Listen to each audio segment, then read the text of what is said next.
So hello dear students, welcome back to Akshar बारहवीं। और आज हम पढ़ने वाले हैं हाइड्रोकार्बन्स। हाइड्रोकार्बन्स के जो प्रीवियस ईयर क्वेश्चंस हैं वो हम आज सॉल्व करने वाले हैं।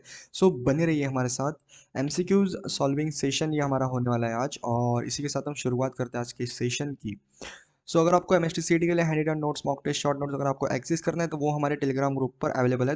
Link is in the description में, आप एक्सेस कर सकते हैं। फर्स्ट क्वेश्चन है हमारा basically, which of the following is the most stable free radical. Okay, so free radical की जो स्टेबिलिटी होती है वो कुछ ऐसे होती है, जैसे 3 डिग्री का जो रेडिकल होता है वो ज़्यादा स्टेबल होता है 2 डिग्री से, और वो 2 डिग्री वाला जो है वो ज़्यादा स्टेबल होता है 1 डिग्री से। और अगर 3 डिग्री 1 डिग्री अगर डिग्री अगर आपकी काम नहीं आई तो आपका काम आने वाला है यार। सबसे पहले तो आपका प्लस आई इफेक्ट होगा, जो कि आपका इंडक्टिव इफेक्ट होता है। और फिर आपका जो इफेक्ट कौन सा काम आएगा, यहाँ पर आएगा प्लस एम इफेक्ट आने वाला है काम पर।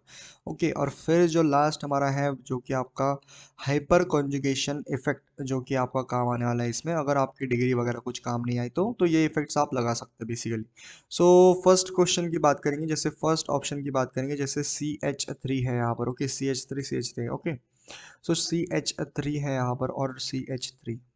तो बेसिकली इस केस में जो आपका रेडिकल है, इस केस में जो आपका रेडिकल है, एक बार हम इसे अच्छे से लिख देते हैं, फिर आपको मैं एक बार अच्छे से समझाऊंगा कि इस केस में क्या होगा। बेसिकली क्या होता है, जब भी आपका जो रेडिकल होता है, ओके, CH2 होगा यहाँ पर बेसिकली। ओके, 3 डिग्री 2 डिग्री इस 4 ऑप्शन में तो कोई काम हमारे आने वाला नहीं है। ओके, तो यहाँ पर हम इफेक्ट्स की बात करेंगे तो यहाँ पर देख सकते हैं आप कि यहाँ पर इस केस में जो आपका रेडिकल है जो कि CH2 पर है, तो इसके पास 3 अल्फा हाइड्रोजन है।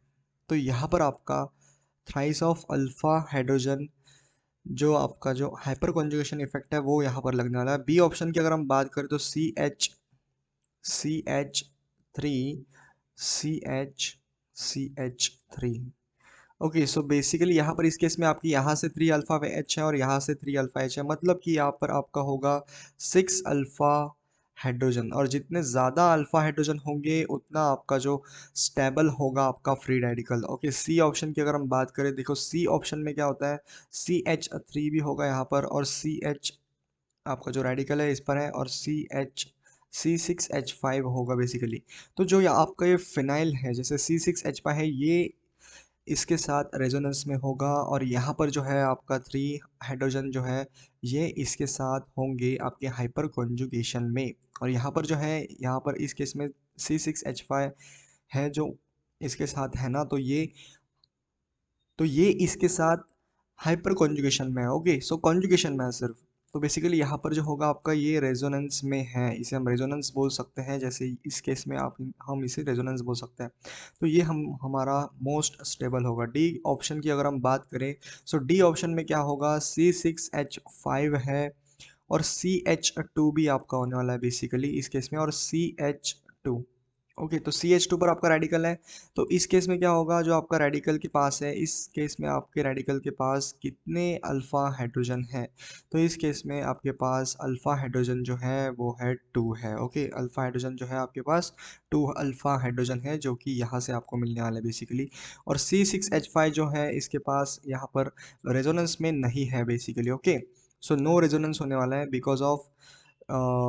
बिकॉज आपको पता ही होगा, जैसे यहाँ पर जो है इसके पास रेजोनेंस नहीं है। क्यों? क्योंकि यहाँ पर जो है ये दूर है। ओके, डिस्टेंस मैटर करता है, और नो रेजोनेंस। तो इसी के साथ क्या होगा, आपका जो ऑप्शन है वो ऑप्शन मार्क हो रहा होगा। जैसे सी ऑप्शन में आप देख सकते हैं बेसिकली 3 अल्फा हाइड्रोजन है और रेजोनेंस में ये है। तो आपको रेजोनेंस कैसे करते हैं ये तो आपको पता ही होगा, और इस केस में यहाँ पर रेजोनेंस बिल्कुल भी नहीं है। और सी ऑप्शन हमारा हम मार्क करके आगे बढ़ने वाले हैं। इस क्वेश्चन का जो आंसर है वो सी है। सी है इस क्वेश्चन में। ओके, ऑप्शन सी मार्क करके हम आगे बढ़ जाएंगे। तो मिलते हैं हम हमारे अगले क्वेश्चन में।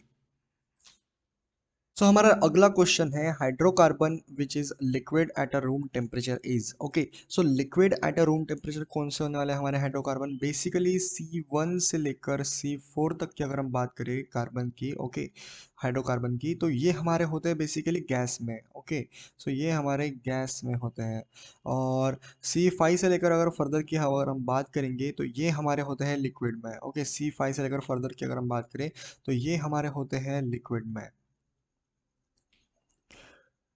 और जो हायर होते हैं वो हमारे होते हैं सॉलिड में बेसिकली। ओके, जो हायर हमारे अल्केन होते हैं, हाइड्रोकार्बन होते हैं, वो हमारे सॉलिड में होता है। तो बेसिकली हमारे पास ऑप्शन में आपके पास है जैसे ब्यूटेन है। सो ब्यूटेन हमारा होगा बेसिकली, ब्यूटेन हमारा क्या होगा, ब्यूटेन हमारा होगा गैस। ओके, इथेन भी हमारा गैस होने वाला है। ओके, एट रूम टेम्परेचर, और प्रोपेन भी हमारा गैस ही होने वाला है। ओके, C1 से लेकर C4 तक आपका गैस होने वाला है, और C5 से लेकर फर्दर आपका लिक्विड होने वाला है। और जो हायर है वो आपका सॉलिड होने वाला है at room temperature. Okay, so hydrocarbon which is liquid at room temperature is which of the following option, it is nothing but it is pentane. So इस ऑप्शन को हम मार्क करके आगे बढ़ रहे होंगे। सो अगला क्वेश्चन है हमारा। सो इस क्वेश्चन में हमसे पूछा है the major constituent of natural gas is. तो बेसिकली ऑप्शन में आपके पास क्या क्या है, ऑप्शन में आपके पास है मीथेन, ऑप्शन में आपके पास है मीथेन, प्रोपेन, हेक्सेन, ओके, और ब्यूटेन है। तो major constituent of natural gas वो हमारा होने वाला है बेसिकली, वो होगा आपका, अगर हम लिखे तो वो आपका होगा मीथेन। वो आपका क्या होगा, मीथेन। मीथेन यानी CH4 गैस। मीथेन गैस इसका ऑप्शन होने वाला है basically. Okay, so major constituent of natural gas is nothing but it is CH4, it is methane gas. Okay, तो इसका जो ऑप्शन है वो आपका मार्क हो जाएगा, जैसे इसका जो ऑप्शन है वो आपका मार्क होने वाला है A option. The major constituent of natural gas is nothing but CH4 which is methane gas. Okay, तो इसी के साथ हम बढ़ते हैं हमारे अगले क्वेश्चन की तरफ। सो अगला क्वेश्चन है हमारा, which of the following products is formed when n heptane. Okay, n heptane की अगर हम बात करें तो 7 कार्बन की चेन होने वाले हैं, is passed over Al2O3 plus Cr2O3 and catalyst. Okay, ये हमारा कैटलिस्ट है at 773 kelvin temperature. So option में हमारे पास बेंजीन है, टोलिन है, पॉलीहेप्टेन है, साइक्लोहेप्टेन है। बेसिकली बात करेंगे एन हेप्टेन की, तो आपका एन हेप्टेन कुछ ऐसे होने वाला है जैसे 1 carbon, 2 carbon, 3 carbon, 4 carbon, 5 carbon, 6 carbon और 7 कार्बन। तो ये आपका एन हेप्टेन है। ओके, सो ये आपका एन हेप्टेन है। ओके, 7 कार्बन की चेन है, एन का मतलब होता है स्ट्रेट चेन, और एन हेप्टेन आपका कुछ ऐसा है। तो अगर इसमें अगर हम कैटलिस्ट ऐड कर दे, जैसे Al2O3 आपका होने वाला है बेसिकली। ओके, सो Al2O3 और Cr2O3 की अगर हम बात करें, Cr2O3 अगर हम इसमें पास करेंगे एट अ कैटलिस्ट, तो आपके पास क्या बनने वाला है, बेसिकली 7 कार्बन है, तो 7 कार्बन से हम 6 कार्बन से एक रिंग बना देंगे जो कि आपकी बेंजीन रिंग होने वाली है, कुछ ऐसे। और आपका जो प्रोडक्ट है वो प्रोडक्ट आपका फॉर्म होगा बेसिकली कुछ ऐसे। इसे एक बार हम अच्छे से लिख देते हैं। ओके, जो आपका प्रोडक्ट आपका फॉर्म होने वाला है बेसिकली, इस प्रोडक्ट का नाम क्या होगा, इस प्रोडक्ट का जो नाम है आपका वो होने वाला है बेंजीन के ऊपर एक CH3। तो इसका मीनिंग क्या होगा बेसिकली, इसका मीनिंग, इसका नाम है टोल्यूइन। टोल्यूइन इसका नाम है, टोल्यूइन। तो ये होगा आपका आंसर बेसिकली। अगर आप एन हेप्टेन को, अगर आप Al2O3 और Cr2O3 से अगर आप पास्ट करोगे एज ए कैटलिस्ट, तो आपको मिलने वाला है टोल्यूइन। ओके, तो टोल्यूइन आपको मिलने वाला है बेसिकली। तो इस केस में आपका जो आंसर है वो हो जाएगा टोल्यूइन, जो कि आपका ऑप्शन बी में है। यहाँ पर जो है आपके पास CH3 ऊपर होने वाला है इस केस में।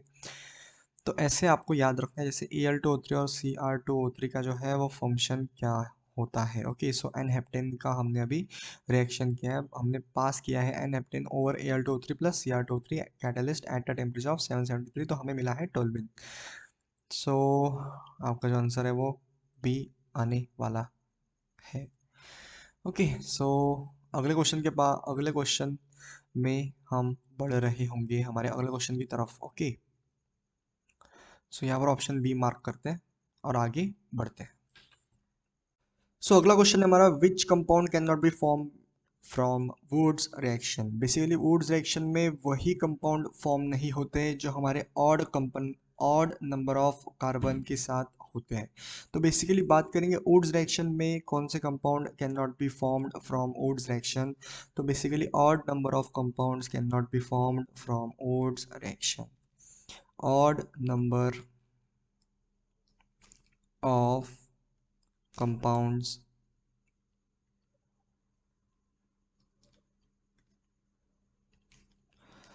cannot be formed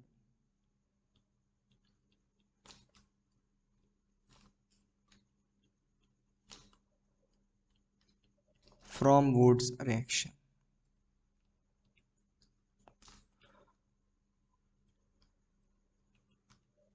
reaction. Okay.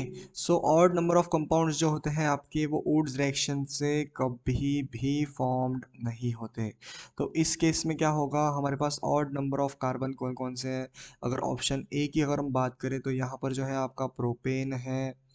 Okay, so propane है यहाँ पर बेसिकली। सो प्रोपेन की अगर हम बात करें, सो प्रोपेन में है कितने नंबर ऑफ कार्बन्स हैं, इसमें है 3 नंबर ऑफ कार्बन्स। बी की अगर हम बात करें तो बी में हमारे पास है ब्यूटेन। सो ब्यूटेन में है इवन नंबर ऑफ कार्बन जैसे कि 4 कार्बन, तो इसमें आपका फॉर्म होने वाला है। ओके, वुड रिएक्शन में, सो वुड रिएक्शन में आपका फॉर्म होने वाला है ब्यूटेन। सी की अगर हम बात करें तो सी में है आपका इथेन। सो इथेन भी आपका वुड्स रिएक्शन से फॉर्म होगा। इथेन भी आपका वुड्स रिएक्शन से फॉर्म होगा बेसिकली। और बात करेंगे डी की, सो डी में है आपका मीथेन। सो मीथेन जो है क्या वो फॉर्म होगा।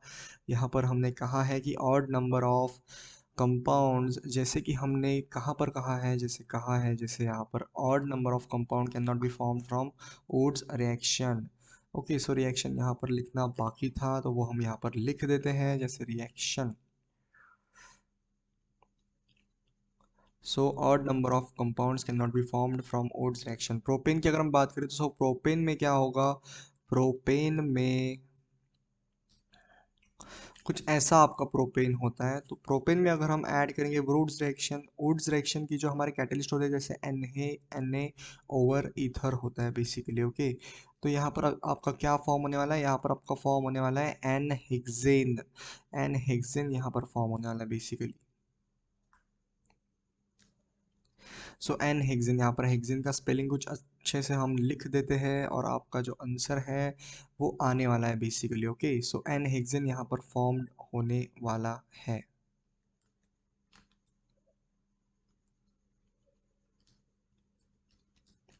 सो यहाँ पर CH3, CH2, CH2, यहाँ पर भी आपका CH2 ही फॉर्म होगा और यहाँ पर भी आपका CH2 होगा और यहाँ पर आपका CH3 होगा। तो ये जो है ये आपका एन हेक्सेन है और एन हेक्सेन से हमारा एन हेक्सेन हम सॉरी प्रोपेन से हमारा एन हेक्सेन यहाँ पर फॉर्म हो चुका है बेसिकली। ओके, तो अभी हम अभी क्या कभी कभी क्या होता है इस केस में जो है आपके मैकेनिज्म में 2 स्टेप फॉलो होते हैं। एक तो आपका एन हेक्सेन बन गया और एक आपका डिसप्रोपोर्शनेट होने वाला है। सो डायमराइज होगा आपका प्रोपेन कुछ ऐसे, इस केस में आपका प्रोपेन ही बनने वाला है और प्रोपेन के साथ आपके पास क्या बनने वाला है, प्रोपीन, कुछ ऐसा होगा आपका प्रोपीन। सो इस केस में जो आपका प्रोपेन है वो आपका माइनर प्रोडक्ट होने वाला है और प्रोपीन जो है वो आपका मेजर प्रोडक्ट होने वाला है। ओके, सो इस केस में क्या हुआ, प्रोपेन तो आपका फॉर्म हो गया जो कि हमने कहा था फॉर्म नहीं होता है लेकिन वो होता है। और मीथेन जो है वो कभी भी फॉर्म्ड नहीं होगा वुड्स रिएक्शन से। ओके, तो इसका जो ऑप्शन है वो ऑप्शन हम मार्क करेंगे डी। और अगर आपको मैकेनिज्म वगैरह कुछ समझ में आ चुके तो बहुत बढ़िया बात होगी और इस मैकेनिज्म पे भी क्वेश्चंस आते हैं एमएसटीसीटी एग्जाम में। सो आपका ऑप्शन था मीथेन, सो डी ऑप्शन मार्क करके हम आगे बढ़ रहे होंगे। सो आगे बढ़ने वाले हैं और इसी के साथ हम क्या कर सकते हैं, इस सेशन को समाप्त कर सकते हैं। तब तक के लिए आगे बढ़ते रहिए। All the very best MSTCT aspirants.